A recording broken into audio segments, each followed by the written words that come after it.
Imagine this. You sit on your bed with your salary credited, notification glowing like gold on your phone screen. You swear that this time you will save. You whisper promises to yourself that this month will be different. No impulsive buys, no late night Etsy baskets, no wasted splurges. You even feel motivated, you feel in control, and yet 20 days later you stand confused in front of your bank app, wondering where the money evaporated like it was never real. Why does this happen? Why do smart people, aware and capable, still fail to save money? Why do we break promises to ourselves? The answer is not lack of income, it is more deeper. It sits inside mind, inside beliefs, habits, emotions, and identity. People do not save money because money is emotional, not mathematical. Knowing what to do is very different from doing it. It's not a struggle because you are irresponsible. It's struggle because the brain prioritizes comfort and pleasure over long-term planning. Your brain wants dopamine now. The future version of you is invisible. So your mind saves the present, not the future. When you buy something you do not need, it is not stupidity, it is biology. Marketing exploits this. Sales are engineered to trigger excitement fast enough to bypass logic. Saving requires delayed pleasure while the brain resists because survival instincts evolved for immediate rewards, not distant goals. You are wired to spend, not to save, unless you consciously choose to rewire your patterns. Think about how easy it is to justify one coffee, one Uber upgrade, one lazy DoorDash dinner. None of them feel expensive, they feel small, they feel harmless. But small leaks sink big ships. When you spend emotionally, you never feel the loss immediately. You feel a thrill, a reward, a hit of temporary satisfaction. And then regret arrives hours or days later when it is too late to undo the swipe. This is how saving breaks silently. Not with one big purchase, but with dozens of tiny ones you never counted. Another reason saving is hard because people do not track anything. You cannot control what you do not see.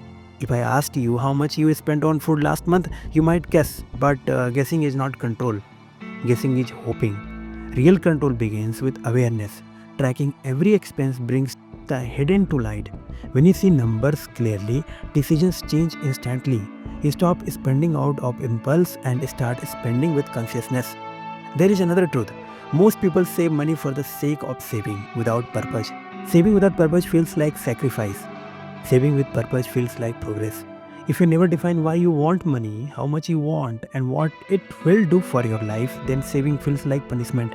But when you attach saving to freedom, travel, peace, early retirement, a home for your family, suddenly saving becomes emotional too. Purpose transforms discipline into desire. You might struggle to save because you treat money as something to escape life with, instead of something that builds a better life. You work hard, you feel stressed, so you reward yourself by spending. You use money to cope, you chase pleasure because you lack satisfaction inside. If you want to save more, improve your emotional life. When your life feels rich, you do not need to buy richness. When your life feels empty, money fills the void only temporarily.